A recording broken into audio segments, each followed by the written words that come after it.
Expertos aseguran que la fuga de Joaquín El Chapo Guzmán no era del penal de alta seguridad del Altiplano, generó un síntoma del desánimo entre los elementos de la Marina Armada de México, responsable de la captura del narcotraficante en un operativo realizado en Mazatlán, Sinaloa, en febrero de 2014, lo que debilita aún más la administración de Enrique Peña Nieto, quien desde los casos Ayotzinapa y Tlatlaya ha sido testigo de diferencias entre el ejército y miembros del gabinete de seguridad, pero, además, porque él mismo había prometido sacar a las Fuerzas Armadas de una tarea a la que fueron involucradas, sin preparación ni proyecto concreto, desde que Felipe Calderón declarara la guerra al narcotráfico. En el ejército existe un profundo descontento por la forma en la que el Ejecutivo ha manejado los casos de Ayotzinapa y Tlatlaya, pues no se ha evitado que se señale la responsabilidad de elementos militares, con tal de proteger a autoridades civiles, como fue el caso del gobernador con licencia de Guerrero, Ángel Aguirre Rivero. El enojo dentro de algunos mandos del ejército, añaden, se hace extensivo hacia el sistema de justicia civil, que no solo deja libres a criminales atrapados a través de operativos militares, sino que también enjuicia a sus elementos por violaciones a los derechos humanos. Los expertos extranjeros coinciden en que es momento de replantear la estrategia que han mantenido al ejército y a la marina durante casi 9 años enfrentando a narcotraficantes, perdiendo elementos y debilitando al Estado. La fuga también, consideraron algunos, traerá reacomodos al interior los grupos de poder en la presidencia de la República, pues si en este primer tramo del sexenio quienes le hablaban al oído al presidente eran el titular de la Secretaría de Hacienda y Crédito Público, SHCP, Luis Videgaray y Caso, el responsable de la Secretaría de Gobernación, SEGOB, Miguel Ángel Osorio Chong, y el consejero jurídico de la presidencia, Aurelio Nuño Mayer. Ahora, ante la crisis y poca efectividad de su asesoría, podrían ser otros personajes en los que el titular del Ejecutivo Federal se apoye. Para Javier Zurliza, director del programa para América Latina y el Caribe del Crisis Group, para la Marina Mexicana la captura de El Chapo fue un gran logro. Por lo mismo, ahora debe haber una gran presión de las Fuerzas Armadas hacia Peña Nieto, y como parte de esa presión le deben de estar diciendo, bueno, si usted quiere que volvamos a hacer lo que hicimos es bajo nuestros términos, que son cheque en blanco y protección judicial. Citó el caso colombiano, donde después de 30 años de lucha contra el narcotráfico no existe ningún militar acusado por violar los derechos humanos. Hay molestia con el gobierno federal en el término de que los errores políticos, los problemas de corrupción y el mal manejo de crisis dispararon la atención hacia las Fuerzas Armadas, reconoció Gerardo Rodríguez Sánchez Lara, quien es parte del colectivo de análisis de la seguridad con democracia, CACEDE, integrado por especialistas en el tema. Destacó que en este momento, de acuerdo con fuentes de las fuerzas castrenses, existen puntos de conflicto y desconfianza entre este sector, el Ejecutivo Federal, el Poder Judicial e instancias civiles como la Procuraduría General de la República, PGR. Ha habido roces muy claros, como el tema de Caro Quintero, mítico narcotraficante que permaneció 28 años en prisión y fue liberado en 2013 por fallas en el proceso, y otras cuestiones como la salida de delincuentes de cuantía menor que fueron atrapados en operativos conjuntos entre militares y policías civiles, detalló Sánchez Lara. El manejo mediático de la desaparición de los 43 alumnos de la Escuela Normal Rural Raúl Isidro Burgos, de Ayotzinapa, Guerrero, el 26 de septiembre de 2014, pudo haber sido el punto de quiebre de la relación entre el Ejecutivo y el Ejército, situó el analista. En este caso, por no aceptar su responsabilidad y tratar de proteger al entonces gobierno del perredista Aguirre Rivero, la Federación provocó una andanada de críticas hacia el ejército tanto a nivel nacional como internacional, que derivó en que la Secretaría de la Defensa Nacional, Sedena, tuviera que abrir instalaciones estratégicas, sus cuarteles en zonas cercanas a la desaparición, para que los familiares buscaran a los normalistas. El error histórico de Peña Nieto, vía sus asesores, fue no actuar de manera rápida. Obviamente los normalistas no estaban en los cuarteles y fue terrible el tener que abrirlos, que desde la presidencia se los hayan ordenado cuando solo era un paliativo para la crisis, dijo. En un discurso pronunciado el 10 de noviembre de 2014, durante la colocación de la primera piedra de un nuevo cuartel para la Policía Militar en Monterrey, Nuevo León, el secretario de la Defensa Nacional, el general Salvador Cienfuegos Cepeda, planteó: Aportaremos nuestros mejores esfuerzos al servicio de los ciudadanos sin amedrentarnos por juicios injustos, algunos sin duda erróneos, carentes de fundamento, malintencionados y que la institución Armada Nacional no merece. Para ese momento, el ejército estaba sometido al escrutinio internacional no solo por el caso Ayotzinapa sino también por la ejecución de 22 supuestos delincuentes en Tlatlaya,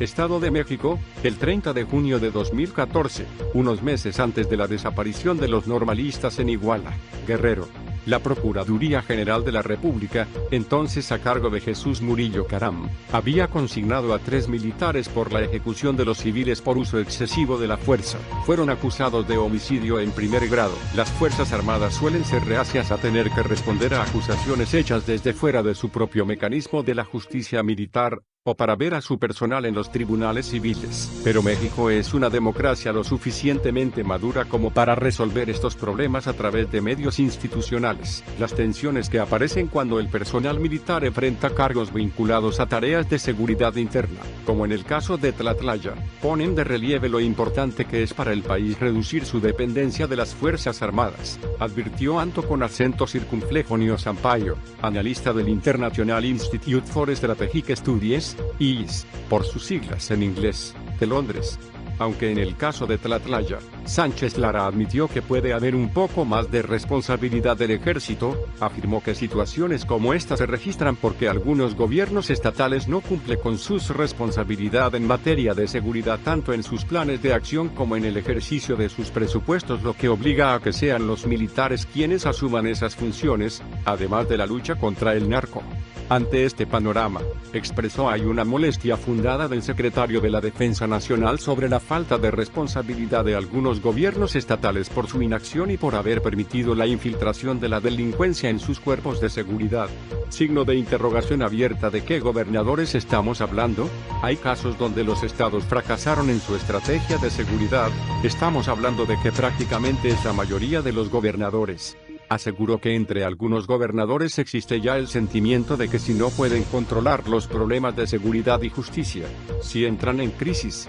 la receta es esperar a que la Federación mande al ejército, pero no hay fuerzas armadas que puedan soportar un despliegue por todo el país. Hay dos lados en esta historia. Uno es que, en efecto, los grupos criminales se han vuelto muy ricos y están demasiado bien armados y organizados como para que las policías comunes puedan enfrentarlos. La otra cara es que, en muchos casos, las Fuerzas Armadas se han desplegado por la incompetencia o la corrupción de la policía, no a causa de un equilibrio táctico cuidadoso de fuerzas entre los delincuentes y las fuerzas públicas. Lo que vemos en México y América Central es que las Fuerzas Armadas a veces se desplegaron simplemente debido a la falta de confianza en la policía, especialmente las policías locales, punto.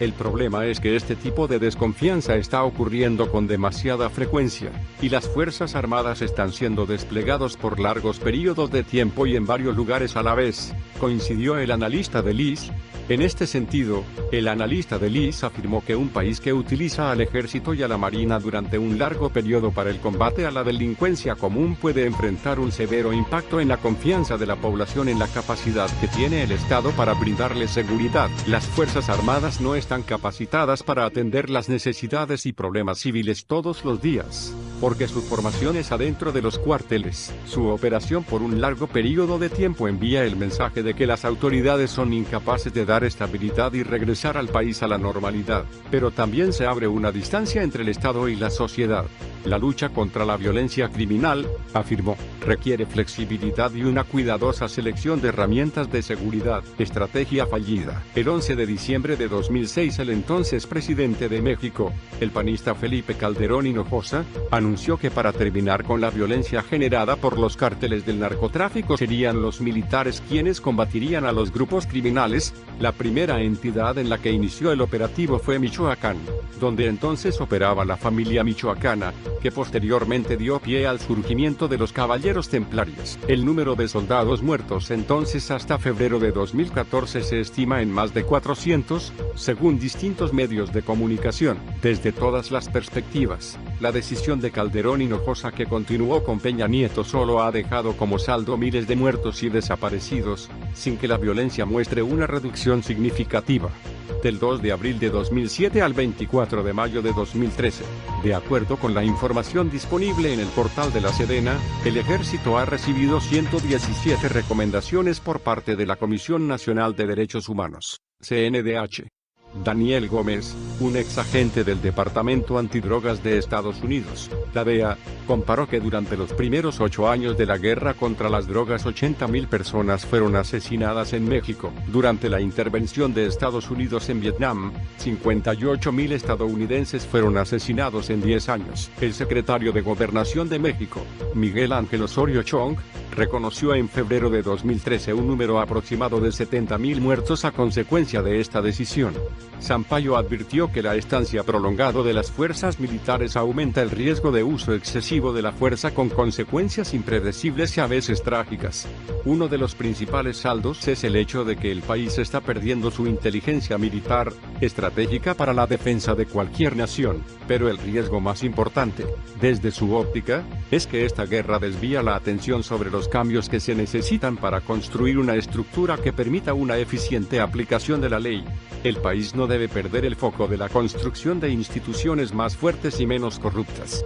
capaces de responder a la mayoría de las necesidades de aplicación de la ley sin recurrir a las Fuerzas Armadas. Esta lucha va más allá de las fuerzas policíacas, la aplicación de la justicia y los sistemas políticos, expresó. Otra de las consecuencias, de acuerdo con el coordinador del CACEDE, ha sido la baja en los niveles de confianza que la población tenía en el ejército. Una encuesta del diario Reforma publicada en diciembre de 2014 mostró que en 17 meses la confianza en el ejército y en el gobierno de la República registró una caída de 13 puntos porcentuales. La confianza en esas dos instituciones se situó en 56 y 33%, respectivamente, la más baja de los últimos años. Más información en el blog del narco.com. No olvides suscribirte a nuestro canal.